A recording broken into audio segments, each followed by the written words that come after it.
Olá pessoal, tudo bem? Aqui é o Vantuir.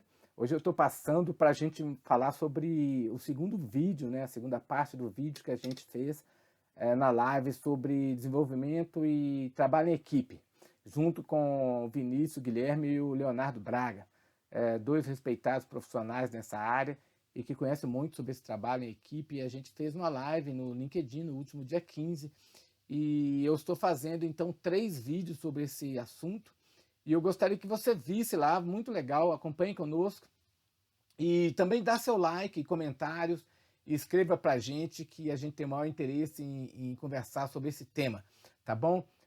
Se você não se inscreveu ainda no canal, se inscreva e você também pode olhar os vídeos anteriores, inclusive outros vídeos que a gente fez sobre trabalho em equipe. Tá bom, É, pessoal? aí, aí, aí eu queria trazer outra questão, voltar um pouquinho para a equipe, né? Agora, tirando um pouquinho o foco do líder, mas da equipe. Como é que a gente vê essa questão? Hoje em dia, a gente, das.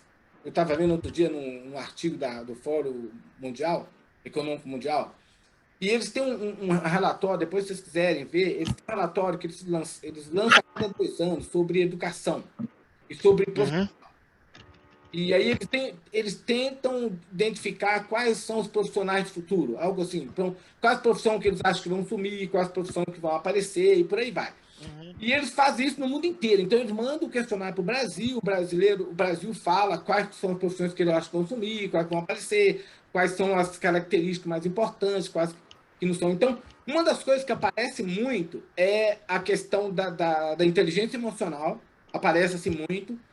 uhum, Outra coisa que aparece muito nessa característica do novo profissional é resiliência.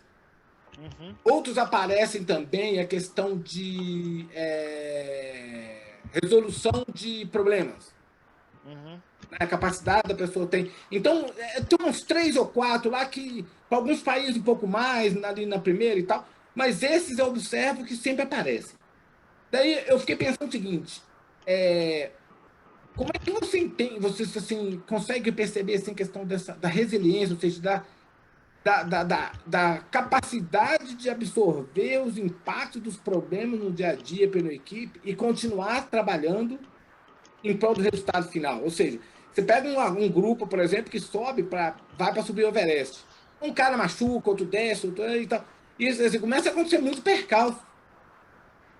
Né? Como é que isso aí precisa de uma resiliência muito grande? E aí, dentro das organizações, como é que a gente poderia perceber ou trabalhar isso dentro das equipes? Vocês têm alguma ideia? Já pararam para pensar sobre isso? Assim, é uma questão que também me incomoda nessa preocupação com o trabalho do liderança. Como é que, Olha, como equipe, eles conseguem melhorar isso? no, ô Vantu, eu acho que, assim, me permite comentar, muito boa pergunta. A gente viveu aí, eu acho que nós somos testados no nosso limite agora, nos 2 últimos anos passados, com essa pandemia, né?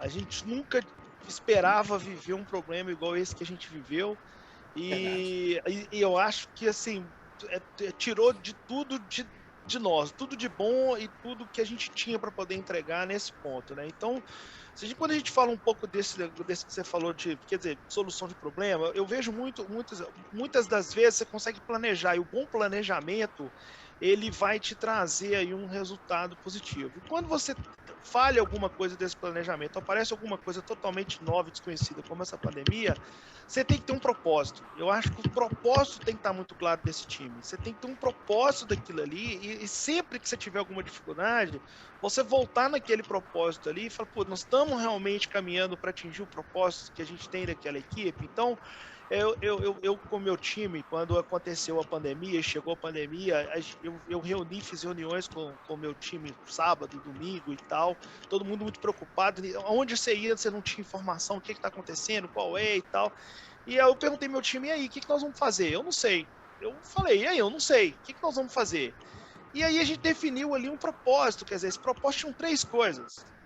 Olha, cara, a gente não sabe, eu não sou Deus para falar que eu vou perder alguém, mas tudo aquilo que a gente puder fazer para não perder ninguém, nós vamos fazer. Então esse foi um propósito. Vou fazer tudo que a gente puder fazer que a ciência mandar fazer, nós vamos fazer para não perder ninguém. Segundo, nós não vamos deixar ninguém se adoecer nesse período. Pô, porque as pessoas começaram a ficar psicologicamente abaladas, todo mundo, a questão emocional muito forte, essa que você falou da inteligência emocional, que é um período de resiliência maior que foi viver essa pandemia. Então, sentir ali, saio de casa, não saio de casa, vou home office, não vou, quem teve que trabalhar, quem teve, até desde o motorista de ônibus teve que continuar trabalhando para levar as pessoas para o serviço. Então, essas pessoas não podiam adoecer. E segundo, e o terceiro, assim, a vida tinha que continuar, a gente tinha que trabalhar, a gente tinha que sobreviver, a gente precisa se alimentar.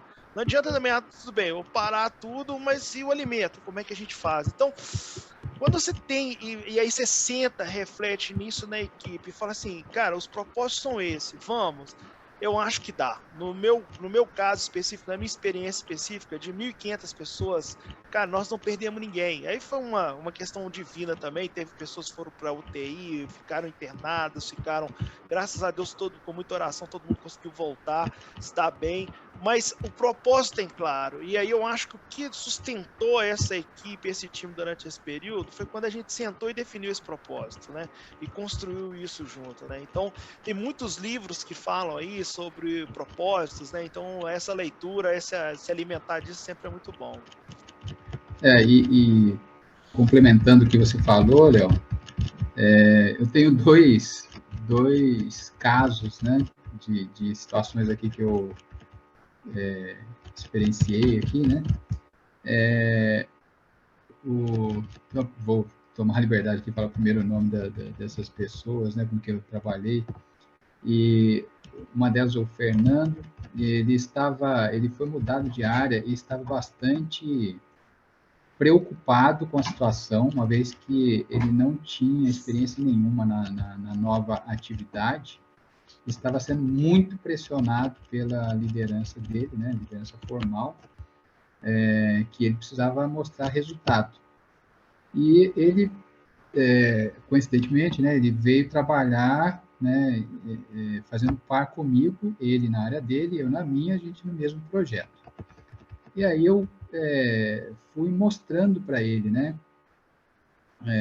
o que você falou, né, de propósito, né, eu fui mostrando para ele onde a gente poderia chegar e alguns exemplos de como a gente poderia fazer para chegar lá, né, e que a atuação dele seria muito importante se ele internalizasse, né, aquele entendimento de que aquilo, né, aquelas atividades seriam importantes e a gente conseguiria entregar um resultado legal, mas, né, médio e longo prazo. O resultado não seria imediato, mas de imediato a gente poderia fazer algumas coisas com vistas àquele resultado final que a gente tinha que entregar. E foi bastante interessante que ele começou, né? Ele me desafiou bastante também, fazendo muitos questionamentos, voltando, né, alguns pontos, e eu ia desconstruindo aquela percepção dele, aquilo que ele estava enxergando como um desafio muito grande, pelo menos era maior, né? O desafio era muito maior na cabeça dele do que era um desafio grande, mas na cabeça dele estava maior. E a gente conseguiu chegar ao final do projeto. Ele olhou para mim assim e falou, né? Olha, se não fosse você ter insistido comigo, talvez eu tivesse desistido. Mas você me mostrou o propósito e você foi me direcionando aqui para as possibilidades aqui no meio do caminho que me fizeram entender e hoje eu reconheço que a gente entregou um grande resultado. Então, essa foi uma experiência legal, né, que eu tive.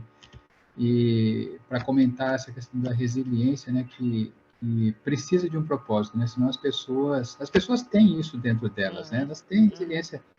Às vezes, né, a gente não pode pasteurizar e generalizar, não, tem pessoas que têm resiliência, tem pessoas que não têm resiliência. Todas têm resiliência, mas precisa de uma motivação, né? Se a pessoa não está entendendo qual é o propósito, talvez ela demonstre ali uma certa um certo desconforto, uma certa desmotivação, tal, mas não é o natural, né? A pessoa não tem isso naturalmente. E um outro caso foi com uma outra pessoa chamada, né, um colega meu chamado Diego, que a gente também estava nesse mesmo projeto, mas uma outra frente. Ele começou também a murmurar comigo assim nos corredores: mas eu faço tanta coisa, eu faço isso, faço aquilo, não, meu gestor não está vendo, ele só me deu bronca até agora, né? Só me passou sabão aqui, tal. Daí eu virei, e aí eu estava como gerente de projetos e ficava pedindo para ele as entregas, né? Diego, você já fez isso? Como é que está essa situação? Como é que está essa entrega? Aí ele estava com dívida nas entregas, né? E começou mas eu não tenho tempo, porque eu tenho isso, tenho aquilo. Eu cheguei para ele e falei assim: Diego, você está parecendo nesse momento meu filho de 5 anos. O meu filho de 5 anos faz a mesma coisa, ele fica chorando. Eu fico lá, né, forçando ele a fazer alguma coisa, ele fica chorando. Você vai querer ser uma criança de 5 anos aqui, vai ficar choramingando aí pro resto da vida? Vamos virar esse jogo. Você não está querendo virar o jogo? Então vamos virar. Faça um planejamento aí das atividades. O que eu preciso de você é assim, assim, assim. Então, planeja as atividades no longo do tempo. Nós queremos chegar nesse ponto aqui. Mais uma vez, né? Mostrei o ponto futuro lá, qual que seria o resultado, né, que a gente trabalharia para ter, e como ele poderia contribuir no meio do caminho, e ele podia contar com a minha contribuição ali, com as minhas orientações, com a minha experiência, que eu ia ajudá-lo a fazer, né? Ele também estava numa atividade que não era a que ele estava acostumado. Eu falei assim: não, vem aqui comigo que a gente vai junto aí. Eu só não posso ser o seu braço, né? Mas eu te ajudo aí nas orientações, e aí você corre atrás das informações, faz o seu processamento e tal, e traz. Eu vejo se a sua entrega está mais ou menos no caminho, e eu vou te orientando, e você revisa se não tiver, né? E a gente vai se alinhando e discutindo. Vamos ter mais conversas mais periódicas. Então, assim, existem maneiras da gente trabalhar isso, de as pessoas, né, conseguirem entender o objetivo, conseguir entender os propósitos, e mostrar, né, demonstrar a força que elas têm, né, de levantar, absorver os choques, os enfrentamentos que a gente tem no dia a dia. Achei interessante essa questão, bem legal essa questão de você ter Então, pessoal, espero que você tenha gostado. Na próxima semana a gente vai estar lançando a última parte, tá, do vídeo dessa live.